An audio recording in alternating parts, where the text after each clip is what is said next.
আচ্ছা, ক্লাস 11 এর অর্গানিক কেমিস্ট্রির একটি প্রশ্ন বলেছে C7H8O একটি যৌগ আছে, জৈব যৌগ যার সংকেত A।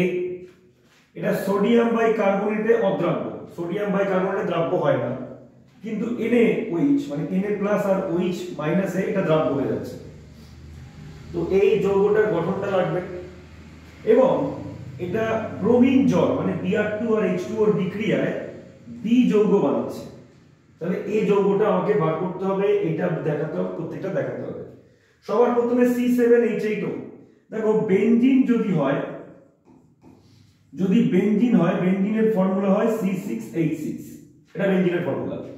এবার বেনজিনে যদি কোনো গ্রুপ সাবস্টিটিউট থাকে তাহলে সেক্ষেত্রে বেনজিনের ফর্মুলা হয়ে যাবে C6H5।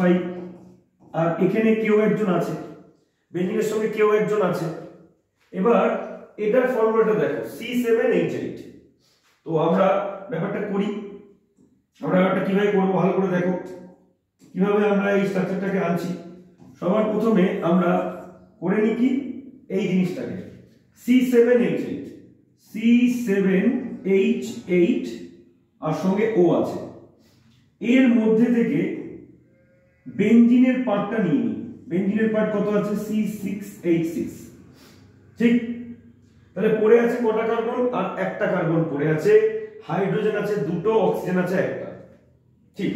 এইবার দেখো এই স্ট্রাকচারটাকে এরকম দেখতে, এই রকম।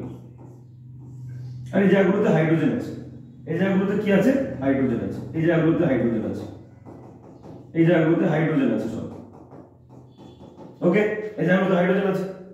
এইবার যদি নতুন কোনো গ্রুপ অ্যাড হয়, সাপোজ ধরো যদি আমি এখানে অন্য কোনো গ্রুপ নিই, ধরো এখানে হাইড্রোজেনটাকে আমি তুলে দিচ্ছি, হাইড্রোজেনটা তুলে দিয়ে এখানে কটা কার্বন পড়ে আছে? আর একটা। আমি এই জায়গাটায় আর OH পড়ে আছে, আমরা এখানে একটা OH দিয়ে দিলাম। তাহলে ফর্মুলাটা কি হবে? তাহলে ফর্মুলা হবে C6H6O।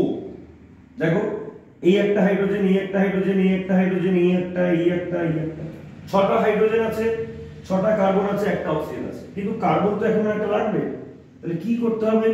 যদি আমরা এখানে একটা CH3 করে দিই, তাহলে দেখো ব্যাপারটা পুরো ক্লিয়ার হয়ে যাচ্ছে। কিভাবে দেখো, কার্বন কটা হচ্ছে বেনজিনের মধ্যে? ছটা, আর এখানে একটা, সাতটা। হাইড্রোজেন কটা? একটা, দুটো, তিনটে, চারটে, পাঁচটা, আর এখানে তিনে, আটটা। আর অক্সিজেন কটা? একটা। এটা C7H8O। তাহলে এটা হচ্ছে স্ট্রাকচার। তাহলে দেখতে কেমন হচ্ছে স্ট্রাকচারটাকে যদি আমরা সুন্দর করে আঁকি? এই হচ্ছে গিয়ে আমাদের স্ট্রাকচার, মানে বেসিক্যালি ফেনল আর তার প্যারা পজিশনে CH3 আছে। এটাকে আমরা বলি প্যারাক্রেসল। কি বলি এটাকে? প্যারাক্রেসল। ওকে, প্যারাক্রেসল। ক্লিয়ার? স্ট্রাকচারটা বোঝা গেল। এইবার আসছি এখানে NaOH এর সঙ্গে রিঅ্যাকশন করছে। তো রিঅ্যাকশনটা একটু দেখে নিই আমরা। যে প্যারাক্রেসলটা আসলো, প্যারাক্রেসল, এই যে প্যারাক্রেসল, এই অক্সিজেনের সঙ্গে কি আছে? একটা হাইড্রোজেন আছে, আর নিচে কি আছে? CH3। এইবার এখানে NaOH দিলে Na+ আর OH- কি করবে? এটা তো অ্যাসিডিক হাইড্রোজেন। এটা কি হাইড্রোজেন? এটা অ্যাসিডিক হাইড্রোজেন, এটা অ্যাসিডিক হাইড্রোজেন, অ্যাসিডিক হাইড্রোজেন। তো OH এর সঙ্গে রিঅ্যাক্ট করে কি হয়ে যাবে? ওয়াটার বানাবে, আর তার সঙ্গে একটা সল্ট তৈরি হবে। সল্টটা কি হবে? এইরকম হবে সল্টটা, বেনজিনের মাত্রা O- Na+ আর এখানে CH3। এটা তৈরি হবে।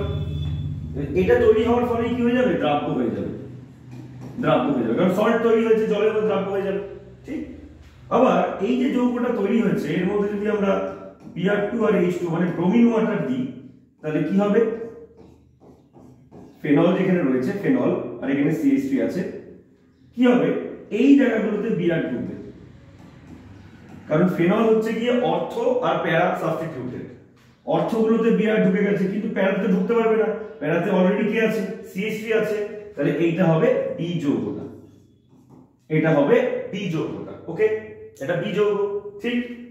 এইবার বলেছে যদি এ যৌগটি NaOH এ দ্রবীভূত না হতো, NaOH এ দ্রবীভূত না হয়, তাহলে কি হবে? তাহলে গঠনটাও বা কি হবে? গঠন দেখো এই যৌগটা NaOH এ দ্রবীভূত হয়েছিল অ্যাসিডিক হাইড্রোজেনের জন্য। যদি অ্যাসিডিক হাইড্রোজেন না থাকে তাহলে দ্রবীভূত হবে না, তাহলে স্ট্রাকচারটা ঠিক এই রকম হবে।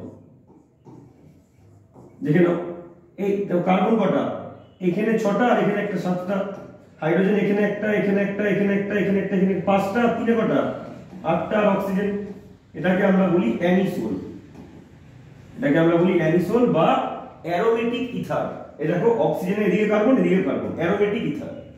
আর এর সঙ্গে যদি আমরা রিঅ্যাকশন করি Br2H2O, তাহলে কি হবে, অনেকগুলো প্রোডাক্ট পাবো। একটা হচ্ছে এই অর্থ প্রোডাক্ট পাবো একটা, আর একটা হচ্ছে আমরা প্যারা প্রোডাক্ট পাবো, আর একটা কম্বিনেশন প্রোডাক্টও পেতে পারি, মানে OCH3 সাপেক্ষে এইখানেও Br এইখানেও Br। তা এই হচ্ছে টোটাল রিঅ্যাকশনটা এবং তার সলিউশন। সবাই ভালো করে দেখে নেবে।